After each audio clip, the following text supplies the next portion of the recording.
한마디로 말씀드리면 운석을 연구하면 태양계 전체를 시공간적으로 이해할 수가 있어요. 벌써 우리가 가져왔잖아요. 네. 안 믿는 분이 있을지 모르겠는데 가끔 안 믿는 분이 지구 평평하다고 믿는 분들.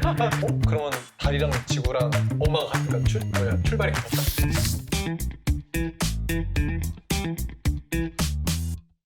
안녕하세요. 극지연구소 강시일장입니다. 지난 시간에 이어서 오늘 운석과 또 얼음님과 이야기 이어나가 볼 텐데, 일단 우리 첫 번째 시간은 이제 운석에 대해서 왜 떨어지냐, 어디에 얼마나 떨어지냐, 남극에서 왜 연구하냐 이런 얘기를 좀 해봤고요. 조금 이제 운석 안으로 들어가 볼게요. 자, 일단 제일 중요한 질문이죠.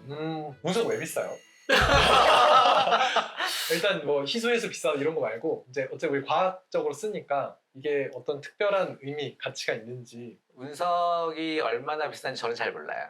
저는 오. 사실 잘 몰라요. 그런 걸 많이들 여쭤보셔서 찾아봤습니다. 이베이에서 팔거든요. 우와. 첼라빈스크 운석이 얼마에 거래되는지. 터졌던. 예. 2013년에 러시아에 떨어졌던 첼라빈스크 운석 대략 1g에 10,000원 정도 합니다. 제가 1g에 찾아보니까 10,000원? 1g에 10,000원. 트러플이 아마 한 1g에 한 몇십만 원 정도 했던 것 같은데요. 그러니까요. 별로 안 비싸네요. 그러게요. 별로 안 비싸지만 돌인데 아, 비싸죠. 당연히 그런 거는 그 증명서가 있는 걸 기준으로 하시는 건가요? 운석은 모든 운석, 아까 8만 개 정도가 네, 등록이 네. 돼 있는데 모든 운석은 각자 다 이름이 있어요. 개똥이, 개똥인 2, 개똥 3. 뭐 예, 이렇게. 그래서 이름을 붙이는 법칙도 있고 어떻게 붙여요? 떨어진 동네 이름을 붙입니다. 아, 그럼 우리 이제 남극일, 남극이. 아, 남극은 좀 달라요. 많이 발견돼서 아, 농집이 너무 되니까. 많구나. 네. 근데 이제 이런 데 떨어지는 건 진주는 진주 운석. 진주일? 예, 그냥 진주예요, 그냥 진주. 아. 같은 종류는 하나의 이름이에요. 아, 한 이벤트에 의해서 떨어져서 발견된 애들은 다 하나잖아요. 하나. 원래 하나니까. 그건 이제 진주, 첼라빈스크 이게 공식 이름이에요. 아. 근데 남극은 너무 많이 발견되고 많으니까. 네. 농집이 되는 데가 있고, 근데 다 다른 시기에 떨어진 거거든요. 그쵸. 그래서 거기에 몇 년도에 몇 번째 발견된 뭐 이런 식으로. 아, 발견된 연도를 붙이는 네, 거구나. 그래서 엘러펀트 모레인 2012년 몇 번째, 그래서 ET12001 뭐 이런 식으로 이름을 붙이죠. 아, 그럼 뒤에 숫자가 크면 아, 이 연구팀 열심히 일했네? 뭐 이렇게. 이제 그 운이에요. 가면은 문석이 뭐 이번엔 많네, 많은 지역을 발견했으면 아, 뭐 한 번에 막 몇천 개 뭐 이렇게. 아, 적다고 해서 놓은 게 아니구나. 네. 아, 네네. 죄송합니다. 아, 그런 거 아니에요. 매번 열심히 하죠. 그러면 박사님이 뭔가 좀 일 안 중요한 거 아니에요? 아니면 조금 설렁설렁한 거 아니에요? 그럼 굉장히 그러니까 그게 아니라는 거. 네. 그래서 비싸죠. 비쌌고 1g 10,000원. 네, 첼라빈스크는 오디너리 콘드라이트에서 굉장히 흔한 종류의 운석. 진주 운석도 아. 그래요. 운석 중에 80%에 해당되는 네. 오디너리 콘드라이트. 실제로 비싼 운석도 있는 거예요? 뭐 그램에 뭐 1,000만 원, 뭐 1억 뭐 이런 것도. 뭐 제가 사보지 않아서 잘 모르겠는데 있겠죠. 뭐 화성 운석, 달 운석은 워낙에 양이 적기도 하고 그러니까 그런 건 아마 비싸게 거래되지 않을까 생각합니다. 약간 희소성 따라 가격이 어쨌든 바뀌는 그렇긴 것 같아요. 네. 하죠. 그 사람들이 좀 의미를 부여하는 따라서 달라지는 거잖아요. 그래서 그렇죠, 그렇죠. 수석 하신 분들 있잖아요. 아, 보려고 이렇게 관상용으로. 네, 우리가 볼 땐 돌인데 그 지질학하는 사람들이 봤을 때는 그냥 돌이거든요. 냇가에 있는 돌인데 네. 어떤 분들은 그게 굉장히 아름답다 해서 굉장한 가치를 부여하잖아요. 아, 그러니까 운석도 사실은 좀 어느 정도 수준은 있겠지만 사겠다는 사람이 비싸게 사면 그게 가격인 거죠. 연구 예산도 비슷할까요? 그러니까 많이 떨어진 건 아무래도 좀 연구적인 가치가 떨어지고 한계 있고 이건 당연히 뭐 가치가 높고. 그건 뭐 당연하죠. 왜냐하면 많은 거는 이미 예전에 다 한 거예요. 많지 않은 애들은 연구가 많이 안 됐으니까 연구할 거리가 아직 많이 남아 있는 거죠. 근데 이건 좀 말씀드리고 싶은데 남극 운석은 거래할 수가 없어요. 어. 운석은 일반적으로 발견한 사람이 주인이거든요. 오. 주는 사람이. 주는 사람인데 네. 그래서 사막, 그러니까 그 뭐 사하라 사막이나 이런 데는 뭐 어부로 그런 걸 하시는 분들이 오. 있어요. 그러니까 그게 이제 생계수단이 될 수가 있는 거죠. 아, 그럼 이베이에 올라온 게 그런 애들도 있겠네요. 아까 젤라비스는 있죠. 미트라이트 헌터라고 하는데 오. 그런 사람들이 있습니다. 근데 남극 운석은 일반인이 남극 들어가기 거의 안 되죠. 힘들어요. 그래서 너무 비용이 많이 들어요. 딱 한 군데 공인받은 여행사가 있는데 그래서 일반인 가서 남극에서 운석 찾으러 갈 거야. 갔는데 오디너리야. 그럼 그거 전혀 수지타산이 안 맞아요. 안 맞죠. 5천만 원 들여서 남극에 갔는데 1g에 10,000원짜리 가져오면 좀 안 맞죠. 네. 그리고 우리가 운석 찾는 지역들은 그 여행사가 가는 지역들이 아니에요, 일반적으로. 음. 남극을 우리가 가는 거는 순수하게 과학적인 목적으로만 가잖아요. 그 남극 협약액 때문에 뭐 네. 그렇기도 하고. 그래서 남극에서 발견된 운석들은 다 전 세계적인 인류 공동의 재산? 뭐 약간 이런 느낌입니다. 그래서 이제 큐레이션을 하잖아요. 네. 근데 다른 나라의 다른 연구자들이 나는 이 운석으로 이런 연구를 하고 싶은데 시를 좀 달라 그러면 줘요. 오. 제가 나사에 요청해도 주고. 네. 조금 그다음에 지금 약간 떠시는 거. 그 나사님에게 아니요, 요청하기 쉽지 않은. 아니요. 거기는 또 컬렉션도 많으니까 제가 거기 가봤거든요. 흔쾌히 줘요? 근데 이걸 해야죠. 연구 목적이나 그렇죠. 이런 걸 밝히고 허가를 제안서를 받아야죠. 내야 돼요. 그래서 커미티에서 네. 이제 심사를 합니다. 제가 만약에 난 이런 연구할 거니까 뭐 100g 주세요. 안 아예 되죠. 안 되지. 아. 맞아요. 분석에 필요한 양이 요만큼이다 그러면 요만큼만 네. 주는 거예요. 네. 저희 뭐 입사 지원서 쓰듯이 해가지고 복붙해서 이렇게 하면 되는 건 아니에요. 그 기존에 이제 연구 성과도 있어야 되고 아이디어도 맞아요. 확장해야 돼요. 어쨌든 그게 그 나라 소유라고 하기가 좀 애매해요. 과학적인 목적에 남북은 공동 이용하게 돼 있기 때문에 남극 운석은 소유권 자체가 없는 거예요. 그냥 관리의 개념만. 관리죠. 있는 지금 여기 있는 네. 이 남극 운석은 극지연구소에서 관리하는 거죠. 엄밀히 말하면 연구소권 아니고 인류 공동의 자산을 연구소가 관리하고 연구 목적으로 쓴다. 그런 거죠. 그걸 어디 사이트에 올려놓고 네, 그렇습니다. 나라식 공유. 네, 우리 연구소도 우리 지금 홈페이지가 있고요. 그래서 거기서 가지고 있는 종류의 운석들은 이런 게 있고 걔네는 어떤 조성이고 뭐 이런 걸 다 미리 해서 올려놔요. 남극 운석 탐사하는 나라들은 다 그런 걸 각자 갖고 있어요. 근데 빙하에도 이런 게 있어요. 빙하도 한번 뚫기가 어렵잖아요. 맞아. 우리나라 아직 깊이 뚫은 적도 없고 네. 전설의 빙하들이 있어요. 뭐 그린란드에서 뚫은 그립이나 뭐 GISP2나 뭐 보스톡이나 네, 맞아. 그래서 몇 년 전에 제가 하고 싶은 연구가 있었는데 요청을 해서 아이스, 아이스. 네. 나 훌륭한 나 과학자야. 아이스인데 나 여기 깊이 어느 정도만 줘. 그런데 줬어요. 맞아요. 그래가지고 연구를 진행하고 네. 우리 거야 이런 느낌보다 우리 거야 이런 느낌. 우리 그렇죠. 거야가 아니라 우리 거야 이런 느낌. 맞는 것 같아요. 좋았습니다. 네. 네. 그럼 박사님도 운석으로 같이 이렇게 그래서 제가 이제 필요하면은 다른 데서 요청해서 이렇게 할 수도 있는 거고. 그럼 이렇게 요청하면 늘 받아들여져요? 아니면 까이기도 하시는 거예요? 괜찮아요. 까일 수도 있죠. 저는 아직 솔직히 말씀드리면 저는 아직 외국의 시료를 요청한 적은 없어요. 아직까지. 100개 이상을 주셨는데. 아니, 우리 것도 아직 못하게 많아서 남의 것까지 하긴 아직은. 근데 저희 시료는 이제 많이 대화가 되고 있어요. 혹시 까일까봐 걱정해서 그렇진 아, 않아요. 그런 건 그런 걱정은 전혀 없습니다. 나름 알려져 있어서. 맞아. 찾아보니까 우리나라가 운석 분야에서 세계 뭐 5대 강국 뭐 이런 얘기가 있더라고요. 맞아요. 5군데밖에 안 해서. 할 수 있는 아예 인프라가 없는 거예요. 그러니까 남극에서 운석 탐사하는 나라가 몇 군데 안 돼요. 아. 여섯 개 나라 뭐 이 정도. 네, 5대 강국 맞죠, 우리나라. 그렇죠. 5대 강국이래요. 참가국이 막 5개. 아니 근데 다 어쨌든 간에 다들 이제 경제적으로나 그렇죠. 이걸 할 수 네. 있느냐 자체는 그렇죠. 어떤 경쟁력이니까. 그렇죠. 남극 내륙 연구를 할 수 있는 나라가 많지 않아요. 그건 맞아요. 남극에서 운석을 연구할 수 있다는 것 자체가 어쨌든 연구 경쟁력, 과학 경쟁력이라고 보면 되겠네요. 네, 그렇죠. 그럼 이제 운석 가지고 뭘 할 수 있냐? 실제로 운석은 어떤 연구를? 운석은 종류가 굉장히 다양합니다. 우리가 암석도 종류가 굉장히 다양하잖아요. 네. 지구상에 있는 암석을 연구하는 일 중에 하나는 뭐 지구를 이해하거나 일반적으로 그렇죠. 운석도 마찬가지입니다. 아 여러분 이건 운석은 아니, 아니에요. 운석 아니다. 아니 잘못 걸 때 운석 아닌.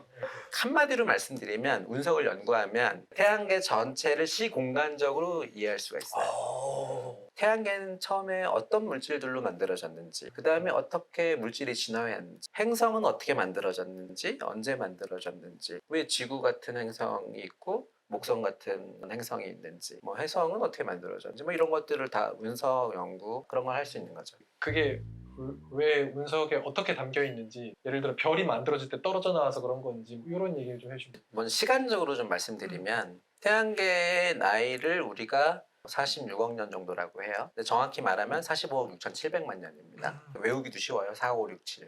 4, 5, 6, 7. 야 1000만 년 되면 애우기 헷갈리겠다. 4, 5, 6, 8? 하여튼 그건 1000만 년 네. 뒤에 고민하는 거. 4, 5, 6, 7. 그럼 45억 6,700만 년 전에 태양계가 만들어질 때 어떻게 만들어졌냐 하는 기록이 운석 안에 있는데 태양계의 기원 물질, 그걸 이제 선 태양계 광물이라 그래요.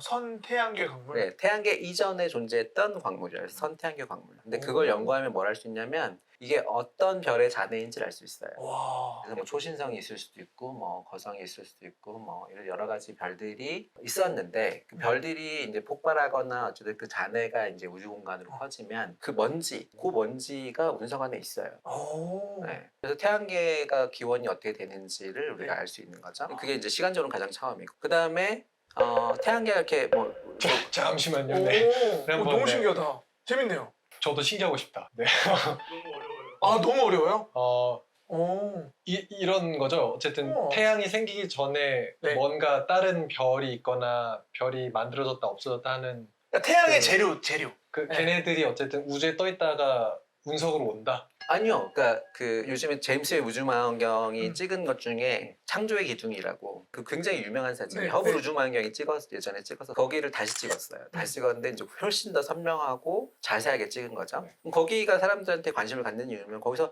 별이 막 만들어져요. 네. 아기 별들이 막. 사람들이 관심을 다 블랙홀에만 관심을 갖고 있어가지고 이 창조의 기둥은 관심이 덜 갔나 봐요. 아니요 알 거예요. 많이 알 거예요. 네. 굉장히 유명한 사진이에요. 네. 제가 사람이 아니었나 봐요.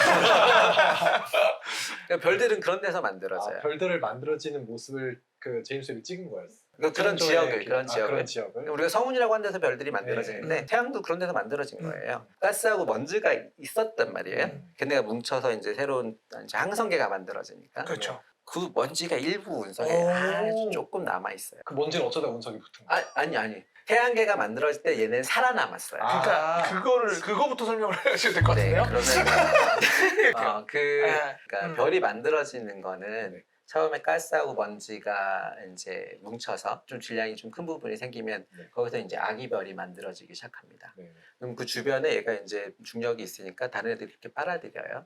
그럼 이게 점점 빨아들면서 이렇게 원반 형태를 이루게 돼요. 오. 우리가 지금 태양계가 넓적하잖아요. 네. 그걸 원시 행성계 원반이라고 해요. 원시 행성계 원반. 이 안에 지금 태양이 있는 거예요? 원시 행성계 원반이면 이게 운석 아닙니다. 이게 태양이라고 하면 이 주변에 이렇게 네. 원반 형태 이게 태양계가 되는 거예요. 아까 태양계. 원시 원반 행성의 원시 행성계 원반. 원시 행성계 원반의 중앙에 이제 뭔가 뜨거워지는 게 이제 태양이 원시 별이 있고 원시 별이 있고 태양 주변은 뜨겁잖아요. 우주 공간은 다 거의 진공이니까 네. 진공이 뜨거우면 다 증발이 일어나요. 진공에서는 증발이 훨씬 빨리 일어나요. 그때 살아남은 애들이 있는 거예요. 이전에 존재했던 별들의 잔해가 일부 살아남아서 그 안에 정말 일부 선택의 광물이 남아있는 운석들이 있어요. 아. 그 선택의 광물은 태양계를 처음 만들 때 소스가 됐던 재료가 됐던 이전 별들의 잔해인 거고 다시 이제 온도가 내려가요. 온도가 내려가면 다시 이제 새로운 물질들이 생겨나기 시작합니다. 광물들이 하나하나 바로 결정으로 만들어져요. 가스에서. 겨울에 유리창에 성에 생기는 것처럼 성에도 가스의 수증기가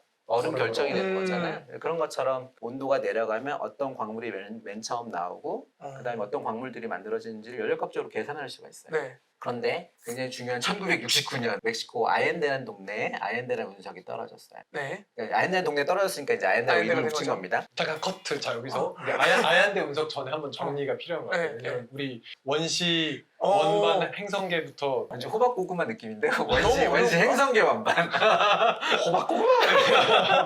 기본 컨셉이 전 이렇게 있어요. 제 비유가 맞으면 화이팅. 좋겠네요. 여름에 한 번만. 맞아요. 얼음님 먼저 한번. 제 생각에는 뭐냐면 여름 아니고 얼음. 얼음 좀 태양계가 식혀주셔야 만들어질 될것 때 태양이 주위로 뭔가 모이는 거잖아요. 그렇죠. 태양을 구성할 수 있는 네. 어떤 물질들 그리고 재료. 모여서 얘네가 돌면서 이제 뭉쳐서 태양계가 되는 거거든요. 한 번에. 지금 그 설명을 하고 계신 거예요. 그래서 그림을 보여드릴게요. 네. 제가 이해한 거. 네. 그 철만 용광로를 생각했어요. 용광로는 뭐 재료 넣잖아요. 고철도 넣고 이럴 건데 네. 사실 고철이랑은 예전에 철이었던 애들이니까 다시 녹여서 새로 철을 뽑는데 녹이다 보면 막 날아가는 애들이 있겠죠. 날아갔다가 맨 마지막에 만들어 다시 붙었어. 요렇게 이해하면 되는 거 아니에요? 뭐 그럴 수도 그게 어디 갔다가 다시 돌아온 건 아니고 우연히 안 안 녹았다고. 녹고 안 녹았다. 네. 그럼 이제 걔네들은 그 어디인가 결에 붙어 있었던 거예요. 그게 완전 아니요. 그 작은 먼지나 이런 애들이 떠다니고 있어요. 지금도 떠다니고 있고 네. 그런 애들이 서로 뭉치면은 좀 더 커지고 뭐 더 커지고 하면 소행성체 그 소행성체들이 커지면 행성이 되고 뭐 이런 거거든요. 그리고 그런데 못 붙은 애들이 지금도 떠다니고 있는 애들도 있고 그런 애들이 우연히 이제 운석이랑 같이 묶여서 지구로. 아주 소량, 아주 미세하게 작은 입자들 중에 태양계가 만들어졌을 때 녹지 않고 사라지지 않고 살아남은 태양계 이전의 물질이 남아있다는 거예요. 오. 네. 그걸 가지고 연구를 하면 태양계 이전에 어떤 별들의 자네들이 모여서 태양계를 만들었는지를 알 수가 있다는 거예요. 와. 이게 이제 그런 건데 여기 보시면은 이게 원시 행성교의 원반입니다. 네. 우주에 있는 다른 데를 찍은 거예요. 아. 그 가운데에는 원시 별이 있고 음. 이게 디스크 형태잖아요. 중간중간에 비어있는 부분이 있잖아요.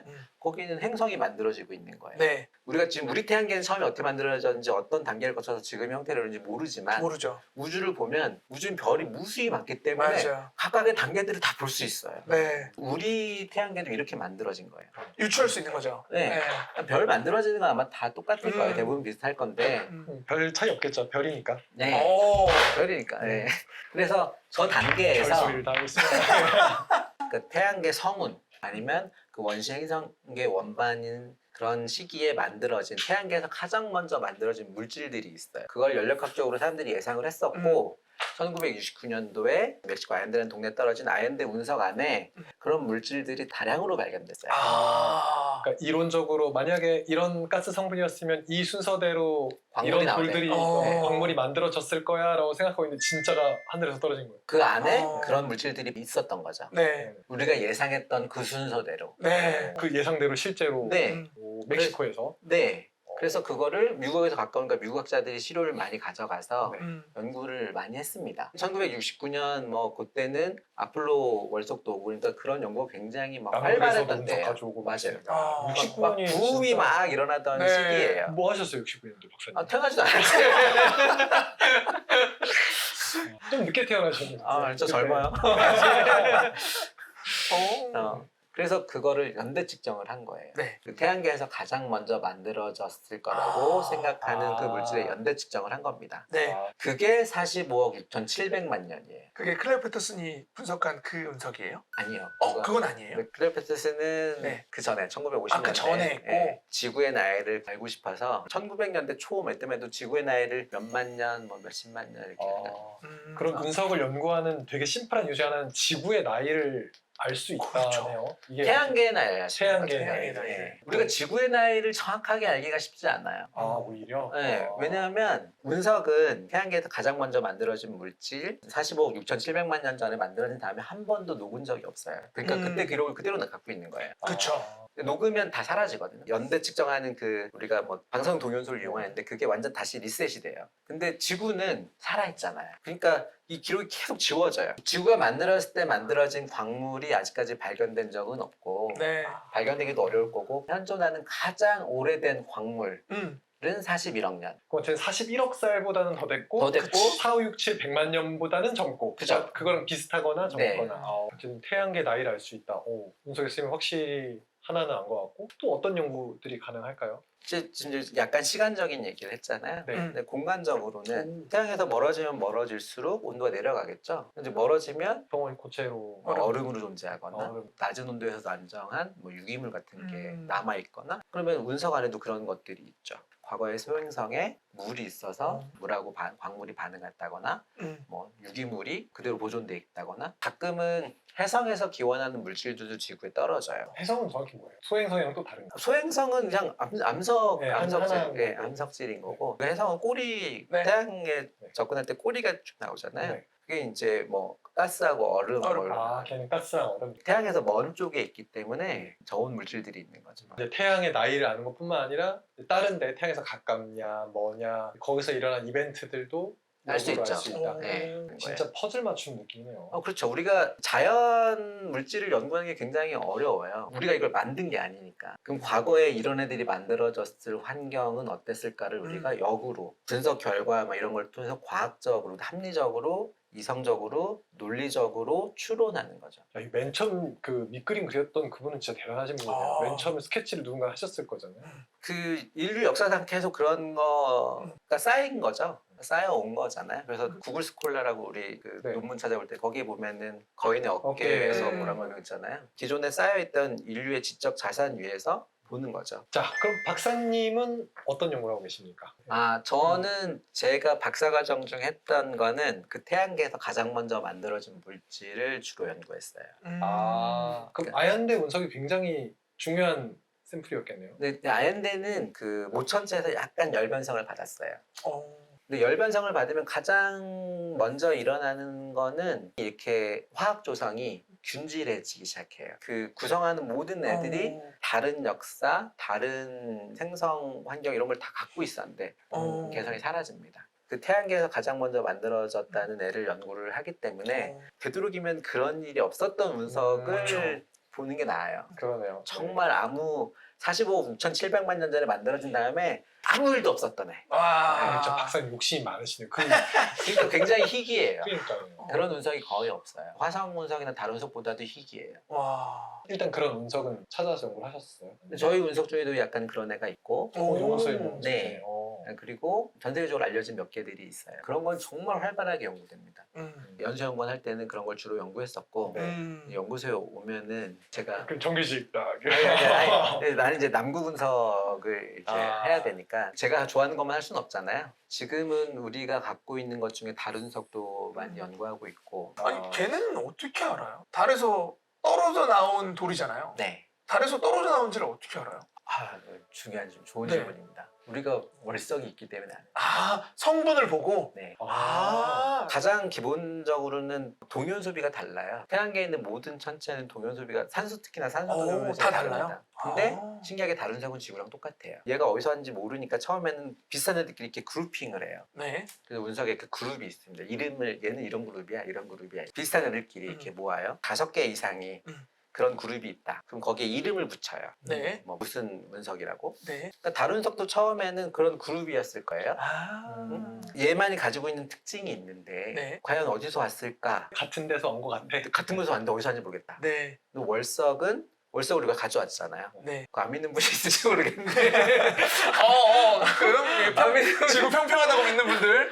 지난번 출연하셨던 작가님께서 남극 가셨더니 야 이렇게까지 벌판이면 지구 평평한 거 아니에요? 네네네. 우스갯소리로. 여전히 달에 안 갔다고 믿는 분들이 있죠. 음모론이죠. 네. 심지어 제가 미국에 있는 친구들이랑 얘기할 때도 우리 집 가족도 안 믿어 막 이러더라고. 미국은 그런 사람들 많은 거예요. 어쨌든 달에서 월석을 가져왔으니까 걔랑 비교해 보면 같은 걸 알 수 있잖아요.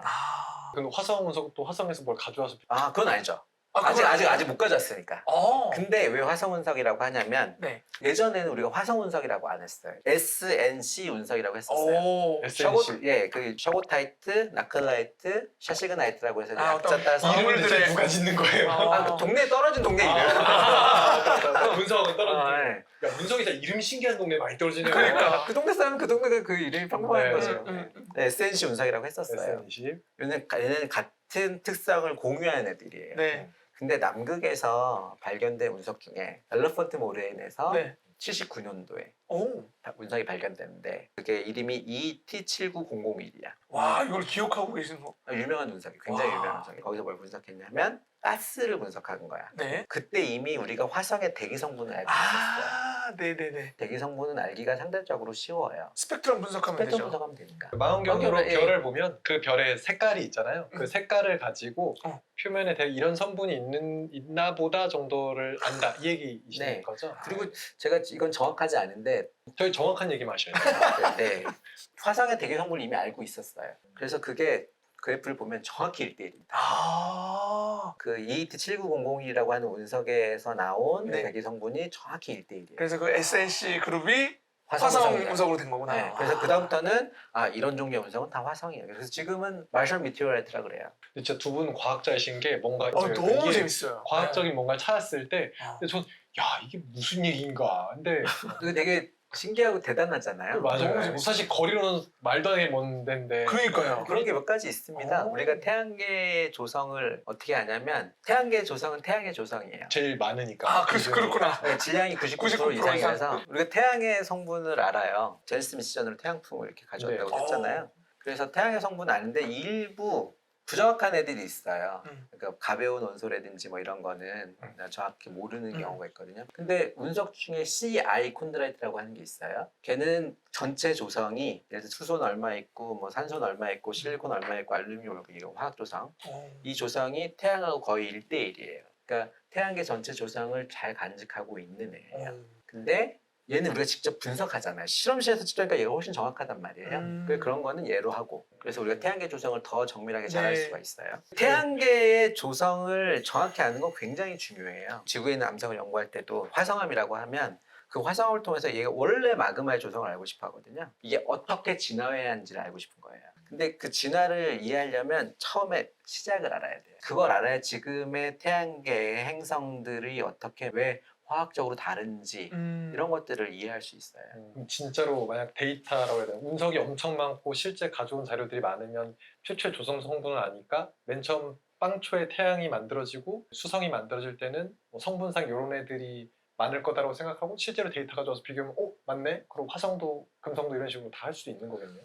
왜 이론적으로는 그렇죠. 그러니까 저는 이 실제 요 시료를 연구하는 거잖아요. 실제 시료를 분석해서 연구하는 거예요. 그래서 우리는 직접 분석하니까 제 입장에서 얘기하면 저희는 정확하다고 생각해요. 정밀하다고 분석하는 생각하고. 사람들의 네. 특성이에요.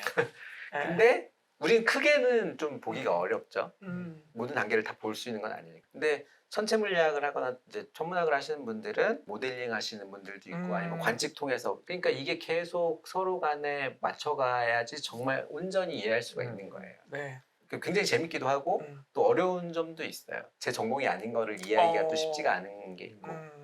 우리가 우주나 지구의 생성 뭐 이런 걸 이해하는 과정에서 서로 다른 측면에서 다른 방향에서 이걸 연구하시는 거죠. 박사님은 운석을 그렇죠, 그렇죠. 통해서 네. 아예 스토리 자체를 모르는 상황에서 이 조각들을 만들어가는 네. 그래서 굉장히 난이도가 어렵지만 재밌다. 재밌죠. 그리고 융합 학문이고 어. 우리가 관측을 통해서 알게 된 사실을 실제로 분석해서 알게 된 거고 분석해서 알게 되면 관측보다 훨씬 더 정밀하게 우리가 알 수 있는 거예요. 지구 태양계 역사를 아는데 운석이 굉장히 사료로서 큰 가치가 있다 이런 얘기를 좀 하고 있는데 좀 다른 용도로 뭐 예를 들어 다이아몬드나 비싼 광물들이 많이 함유된 운석대들이 있을 거다. 그래서 그런 운석들만 찾는다던가 뭐 이런 좀 다른 시각으로 운석을 연구하는 분들도 계세요? 경제적이거나 아니면은 뭔가 과학적인 가치 위에 다른 가치로 뭐 운석을 연구하는 사람은 없고요. 근데 트렌드는 있어요. 트렌드는 한 가지. 트렌드. 네. 오. 네. 근데 가능해요? 예를 들면 어떤 운석이나 어떤 행성이나 막 다이아몬드로 막 다 돼 있고 막 이렇게 우리가 생각하는 그런 비싼 광물들이나 그런 걸로 돼 있을 확률이 좀 있나요? 있죠. 그래요? 네, 그래서 푸시케란 소행성이 있어요. 금속형 소행성. 소행성에 그런 원소가 많으면 경제적으로 가치가 얼마다 이렇게 얘기를 하는데 과학자들은 그렇게 얘기는 안 하죠. 실제 조성이 어떻고 그럼 얘가 금속형 행성은 어떻게 만들어졌는지 이런 데 관심이 있으니까. 자원 탐사라고 하는 건 저는 약간 좀 부정적인데. 그러니까 현실적으로. 네네. 현실적으로 지구 밖을 나가는 거 굉장히 힘들고 굉장히 돈이 많이 듭니다. 우리 남극 가는 것도 그래요. 맞아요. 남극에 가면은 무게가 돈이에요. 수송 자체가 네. 그러니까 그게 다 무게가 돈이에요. 지구 밖으로 뭘 보내는 것도 마찬가지예요. 무게가 돈입니다. 하물며 갖고 들어오는 건 그 조금 떼우는 건 지구에서도 충분히 지금도 얻고 있잖아요. 네. 그 생각도 했어요. 거기서 조금씩 질량을 떼내는 거잖아요. 네. 그럼 얘가 궤도가 바뀔 텐데 궤도가 바뀌면 또 나중에 또 지름 충돌하면 어떡하지? 진짜 돈룩업이 완전 진짜. 허무맹랑한 얘기는 아닐 수도 있겠어요. 자원을 가져오는 게 목적이면 욕망 때문에 건드는 거니까. 그러니까 그게 가치가 없다거나 뭐 고려의 가치가 없다 이렇게 얘기하는 건 아니에요. 인류 역사기도 하고 하지만 지금 단계에서 그런 건 굉장히 좀 현실적으로 굉장히 설레발이다. 저희가 지금 운석 얘기를 하는데 두 가지 정도는 짚고 가는 게 좋을 것 같아요. 하나는 뭐냐면 막 석질 운석, 철질 운석, 콘드라이트인데 운석은 뭐뭐 종류로 뭐뭐가 있다 기본적으로 좀 얘기해 주시면 좋을 것 같고요. 또 하나는 그럼 화성 운석은 화성이랑 지구는 사실 되게 멀리 떨어져 있는데 화성에 있는 게 어쩌다가 지구까지 왔나 이런 거는 좀 설명을 한번 해주시면. 운석은 크게 두 가지입니다. 콘드라이트가 아닌 거. 깔끔하다. 콘드라이트는 무슨 의미예요? 콘드라이트는 콘듈이 많은 애들, 우주 공간에서 녹았다 갑자기 식은 동글동글한 애들이 있어요.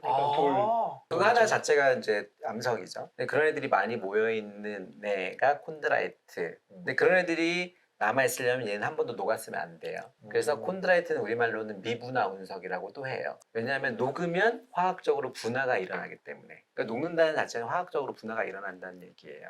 근데 이 콘드라이트는 한 번도 녹은 적이 없어요. 이 전체로. 그래서 각각이 다 개성을 그대로 가지고 있는 거고. 네. 그러니까 이런 애가 하나가 있고 하나는 이런 애가 아닌 거. 어쨌든 어떤 형태로 녹아 네, 그래서 그걸 A 콘드라이트라고 해요. 콘드라이트가 아니라고. 아 H 콘드라이트. 지고지순한 친구, 변심한 친구. 바뀐 애들. 네. 그 앞에 그냥 A가 붙어서 그냥 부정 A 콘드라이트. 네, A 콘드라이트 이렇게 합니다. A 콘드라이트는 녹았다가 만들어진 일종의 화성암이에요. 이 두 가지로 크게 나누고 콘드라이트 중에서도 전체 화학 조성이나 뭐 조직이나 이런 걸 따서 뭐 다양하게 나눠요. 카보네셔스 콘드라이트, 오디너리 콘드라이트, 에스타일 콘드라이트 뭐 굉장히 많아요. 근데 어쨌든 크게는 두 가지. 그럼 우리나라 말로 석질운석, 철질운석 이렇게 나누는 건 뭐예요? 이거랑은 다른 거예요? 다르죠. 석질운석은 예를 들어서 콘드라이트라고 하는 것도 대부분 광물, 우리가 주사용 광물이나 이런 걸로 이루어져 있어요. 그러니까 얘도 석질이고 A 콘드라이트 중에 소행성에서 만들어진 현무암들이 있어요. 네. 화강암도 있을 수 있고 네. 이런 애들도 석질이잖아요. 이것도 석질인데 그 통틀어서 얘기하는 거예요. 기원하고는 상관없이 안에 구성하고 있는 물질들이. 분류 체계가 그러면 다른 거예요? 그래서 연구하는 사람들은 석질운석이란 말을 잘 안 해요. 연구한 측면에서 내가 기원이 중요하기 때문에 네, 그런 그렇죠. 거고 철질은 그냥 성분상 돌이 맞냐 아니면 금속이 맞냐. 금속이 맞냐? 철운석은 철로, 메탈로 돼서 합금이거든요. 네. 보통 철하고 니켈로 된 합금. 그래서 뭐 핵에서 왔다고 생각이 드는데 그 핵에서. 행성이나 소행성은 지금 없겠죠. 그쵸. 깨져야지 오니까. 그러면 얘가 이렇게 분화되려면 시간적으로 어느 정도 지나야 된단 말이에요. 핵 멘틀 지각으로 이렇게 분화가 되려면 시간이 필요할 거 아니에요. 네. 우선 크게 만들어져야 되고 이게 녹아야 되고 뭐 그러니까 운석을 연구하면 그런 어떤 이벤트들이 있었는지 그 천체가 어떻게 진화했는지를 보여주는 거예요. 우리가 지구의 핵을 가져올 수가 없어요. 없죠. 네, 멘틀도 힘들어요. 그렇죠. 네. 근데 소행성에서 핵에서 왔을 거라는 물질이 있는 거예요. 그러면 되게 신기하다. 그러니까 외계에서 온 물질을 지구를 이해하는 데 쓸 수 있는 거잖아요. 그렇죠. 네. 좀 신기한 것 같아요. 지구에 있는 시료는 굉장히 제한적이에요. 네. 지각의 한정이. 껍데기만. 맞아요. 이 운석에는 그런 여러 가지 그러니까요. 것들이 있으니까 지구가 핵 멘틀 지각으로 분화되면 이렇게 분화가 되겠구나라는 걸 우리가 이해할 수 있는 거죠. 그거는요. 화성 아까 전에 네. 화성에서 네, 어떻게 운석이 운석이 어떻게 화성에서 오려면 음. 그러니까 꽤 거리도 있고 또 화성은 좀 크잖아요. 중력이 있단 말이에요. 좀 얘에서 뭔가 물질을 떼어 놓으려면 굉장히 큰 충돌이 있어야 돼요. 세게 때려야 얘가 깨져서 네. 화성의 중력을 탈출해야 돼요. 그렇죠. 달운석도 마찬가지고. 근데 화성은 더 크니까 화성은 굉장히 큰 에너지가 필요합니다. 그래서 화성 운석은 대부분 다 그 굉장히 큰 압력을 받은 흔적이 남아 있어요. 그럼 화성 운석은 다 석질 운석밖에 없겠네요. 그렇죠. 안에 건 없으니까. 그렇죠. 이렇게 하니까 좀 이해되네요. 그럼 거꾸로 예전에 지구 공룡 멸종할 때 꽝 했을 때의 돌이 화성에 가 있을 수도 있는. 그 지구 운석 당연히 있겠죠. 당연히 있겠지. 화성에 있을 거고 달에도 지구에 네. 암석이 있을 가능성이 있고. 그렇네요. 암스트롱이 그렇죠. 몰래 갖다 놓고 왔을 수도 있잖아요. 그것도 운석. 아니 돈이 얼마나 많이 드는데 그걸 가지고. 굳이. 무게가 지금 돈이라니까요. 알겠습니다. 돈을 망각하고. 자, 저희 두 분 너무 신나하셔서 지금 피디 퇴근하셔야 되는데. 그렇게. 죄송합니다. 아니. 제가 얼음님을 초대를 하면서 어떤 생각을 했냐면 두 분이 되게 닮아 있는 연구를 하세요. 원래 이제 빙하 그쵸. 연구하셨죠. 빙하랑 운석 다 과거를 되짚어본다라는 게 좀 약간 이제 반감기란 표현, 뭐 동위원소 이런 표현 쓰셔서 맞아요. 이런 얘기하면 재밌겠다 생각을 했는데. 심지어 장비도 같은 장비를 많이 써요. 그래요? 그 얼음 안에 있는 먼지에서 네. 동연소를 분석하는데 사실 운석에 있는 먼지를 걸 똑같네요. 분석하는 거랑 같습니다. 다만 다른 건 이제 농도가 다를 뿐이에요. 야, 몰래 제가 갖다 여기다 집어넣으면 난리 났겠다. 난리 나죠. 난리 갑자기 나죠. 얼음에 난리 10억 나지. 년 전 먼지가 나오고. 나 막 어디 막 이거 네이처다. 사이언스다 썼는데 막 이상하게 나오고. 오해되네.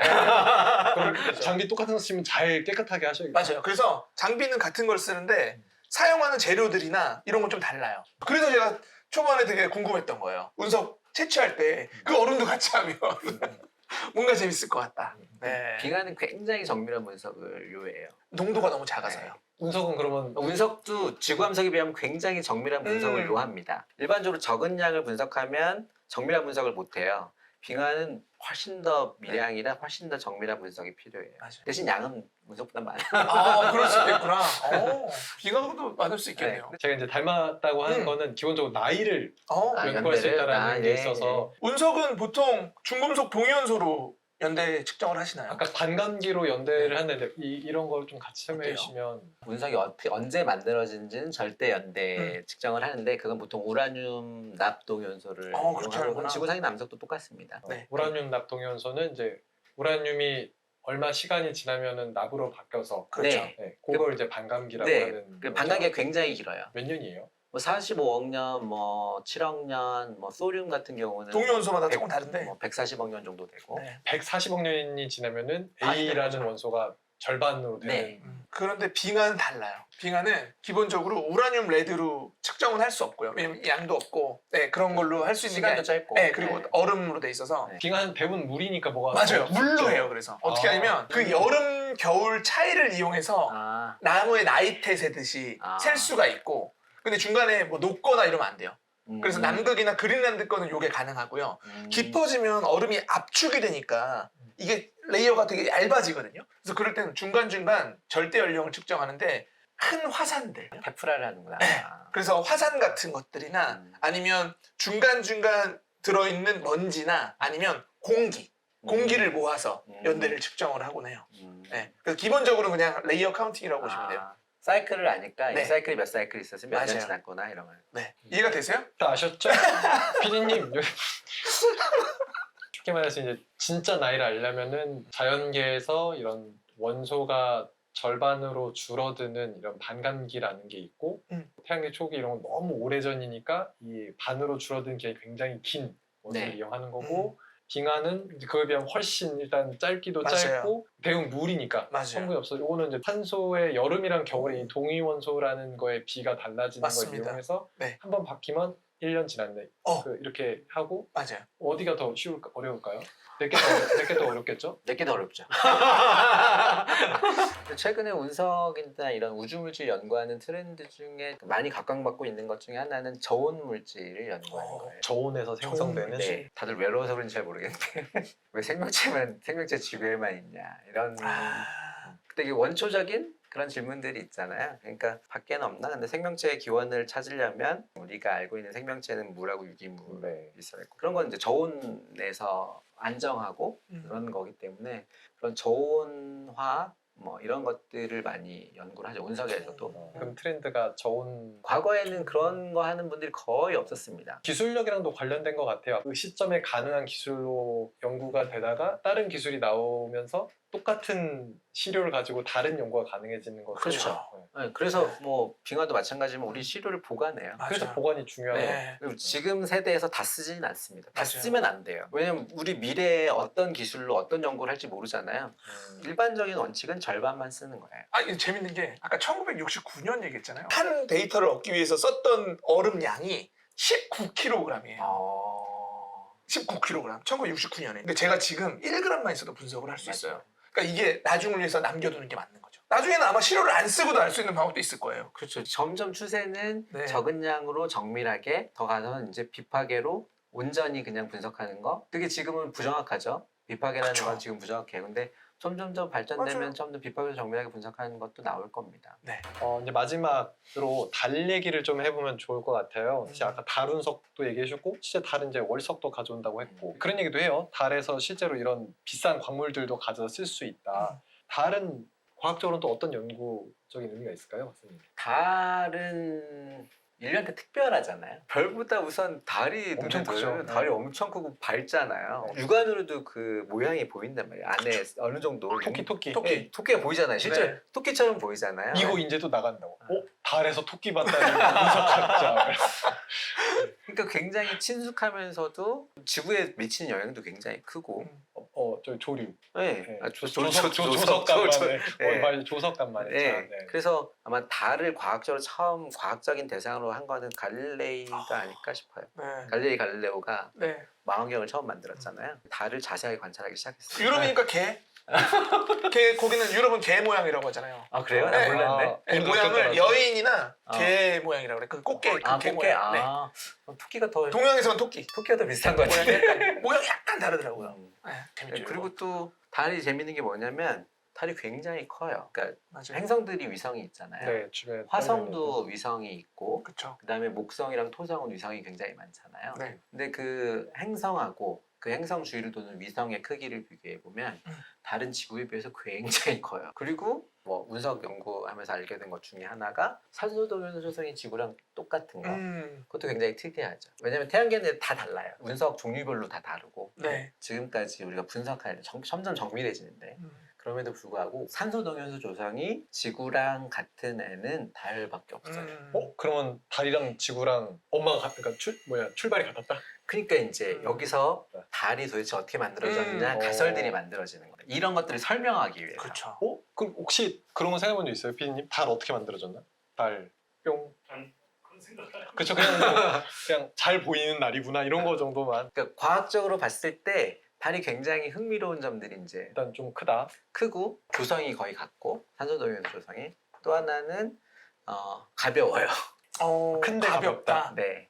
그러니까 밀도가 작아요. 달이. 오. 지구는 밀도가 한 5.5g/세제곱센티미터 정도 오. 되거든요. 근데 달은 한 3.3g/세제곱센티미터. 오. 보통 지구에 있는 암석들의 밀도랑 비슷합니다. 그러니까 그럼- 지구의 지각 물질들이랑 비슷한 거예요. 그럼 달 안에는 무거운 애들이 없는 그러니까 그게 신기한 거예요. 그래요? 우리가 그런 구형 천체가 만들어진다고 하면 보통 핵 멘틀 지각으로 이렇게 분화가 되거든요.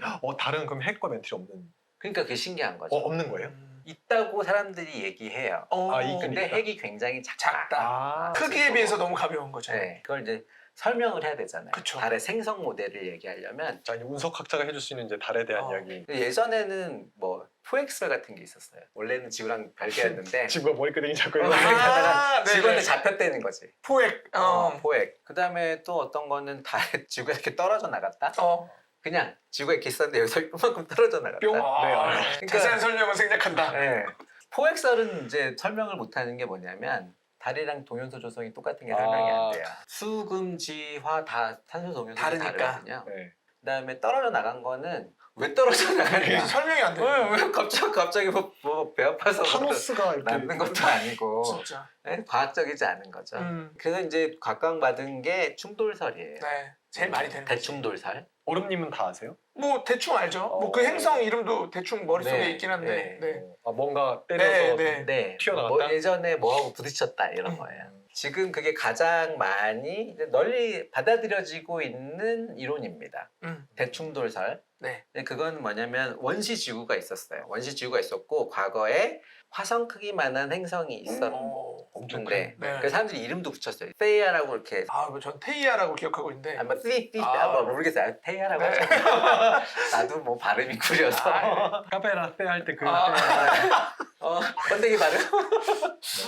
걔가 화성 크기만한 애가 있었는데 얘랑 원시 지구랑 부딪혔다는 거예요. 근데 모르죠. 왜냐하면 지금은 살아도 되니까 정말 그런 실제로 엄밀하게 얘기하면 정말 그렇게 탄생했을까? 아니면 그런 행성이 있었을까? 그런 걸 알 수는 없는 거예요. 이건 시뮬레이션. 네. 운석에 남아있고 이런 거 아니에요? 그런 증거는 전혀 없어요. 네. 이런 걸 설명하기 위해서 뭔가 이론을 만들어내야 될 거 아닙니까? 네.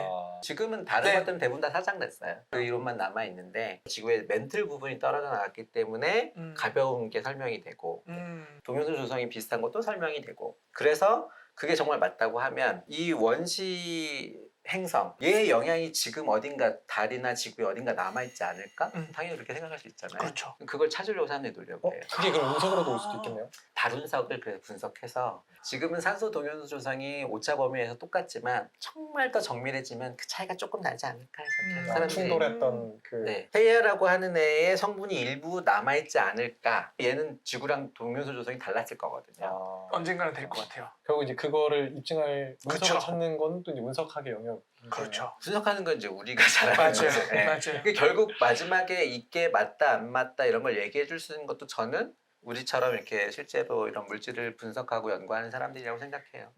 저희 이제 늘 이런 인터뷰를 하면은 이런 걸 마지막으로 얘기를 해요. 운석은 궁금하거나 관심의 영역일 수는 있지만 이게 먹고 사는 거랑은 좀 관련이 없는데 이거를 계속 꾸준히 연구하신 이유 아니면 이게 연구가 지속되기를 바라는 마음에서 박사님의 들으면서 오늘 인터뷰 마무리하면 좋을 것 같아요. 굉장히 고마운 질문이네요. 네. 이게 항상 이렇게 하면 마치 제가 다 이렇게 미리 사전에 그래요. 갑자기 이런 질문하셔서 놀랐습니다. 원래 대본은 운석 연구로 이루고자 하는 나의 목표는 이거였는데 이건 사실 이미 어느 정도 다 말씀해 주신 것 같아서 말씀하신 대로 이 연구라는 게 정말 돈이 많이 드는 연구거든요. 남극에 가야 되고 남극에 탐사서 문서를 가져와야 되고 이게 국가적인 지원이 없으면 할 수 있는 연구는 아니에요. 아니죠. 세금으로 이런 걸 왜 지원해야 돼? 그래서 제가 항상 이런 질문을 받기도 하고 제가 설명을 해내야 되기도 하고. 근데 이 정도 뜸들였으면 어마어마한 답변. 아니 맞아. 근데 우리가 과학을 왜 하는지, 우리가 왜 자연을 이해하려고 하는지, 결국에 인류의 역사는 우리가 얼마만큼 인식할 수 있는 인식의 한계를 점점 넓혀온 거거든요. 그럼 왜 넓혀왔냐? 그거는 인간이니까 넓혀온 거예요. 인간의 그 원초적인 호기심, 기원을 알고 싶어하는 그런 거. 우리가 지구에 있는데 지구가 속한 태양계를 알고 싶은 거죠. 뭐 생명의 기원까지는 저는 좀 잘 모르겠습니다. 제 전공이 아니라서. 하지만 어쨌든 뭔가 근원적이고 뭐 그런 걸 알고 싶은 거예요. 왜 이렇지? 이런 걸 이해하고 싶고, 그게 굉장히 그거는 인간의 그냥 본성이라고 생각해요. 인간의 본성이기 때문에 여전히 많은 나라에서 이런 걸 하고 있고 연구자들이 다양한 연구들을 하고 있잖아요. 그래서 특별히 어떤 연구가 더 중요하고 어떤 과학적인 목표가 더 중요하다고 저는 생각하진 않지만 이런 연구도 필요하다. 당장의 경제적인 뭐 어떤 없어요. 그런 거 없습니다. 없어요. 제가 솔직히 말씀드릴 수 있지만 없어요. 없지만 우리가 밥만 먹고 사는 건 아니니까. 뭐 너무 좀 거창하게 얘기했는지 모르겠지만 저는 과학이 하는 역할이 분명히 있고 그게 인간을 인간답게 해주고 인간의 본성을 좀 더 본성에 충실하다고 할까? 그거에 기반한 거라고 생각해요. 인류가 있는 한 영원히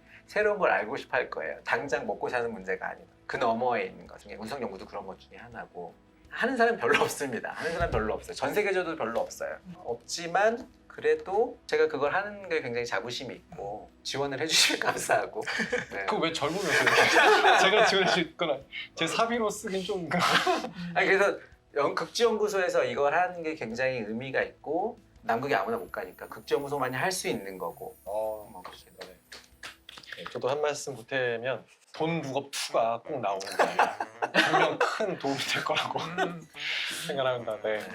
얼음님, 네. 네, 어떻게 오늘 저희 네. 한번 같이 호흡을 맞춰봤는데 어떻습니까? 제가 한 15초 정도 드릴게요. 5초. 저는 인류에게 질문 한 가지라고 생각해요. 뭐냐면 우린 어디서 왔는가? 그리고 우주의 시작은 무엇인가? 거기에 정말 걸맞는 연구라고 생각을 합니다. 그래서 운석 연구 앞으로 정말 응원드리고 우리 지금 강 실장님을 비롯한 이 극지연구소 유튜브를 지금 운영하시는 모든 분들 잘 되시기를 기도하겠습니다. 다시는 안 나오실 건가 봐. 아니에요. 다시는 안 나오실 건가 봐. 오늘 불러주셔서 너무 감사하고 저는 이제 제가 극지연구소 출신 아닙니까? 네, 그래서 이렇게 평소에 다른 부서분들이나 다른 연구하시는 분들은 세미나로 만나거나 아니면 뭐 회의할 때 만나거나 뭐 논문을 보거나 이랬는데 직접 이렇게 얘기를 들어보니까 정말 내가 모르는 게 많구나 하는 걸 느꼈고 대화해보니까 너무 재밌고 네, 응원하겠습니다. 갑자기 훈훈하게 하게 되는데 오늘 긴 시간 인터뷰 응해주신 박창근 박사님 그리고 과학 커뮤니케이터 얼음님 극지하면서 마무리하도록 하겠습니다. 자, 하나 둘 셋 극지. 태양 운석도 있어요? 아니, 운석은 돌이에요. 그 태양에서 떨어져 나온 태양은 돌이 아니라 태양 아. 가스가. 네. 그래서 가스, 이런 거 제가 대신 해드린 거예요. 그래서 알죠? 가스야. 제 마음속에 있던 얘기. 그렇구나. 이런 역할을 하는 겁니다. 아, 네.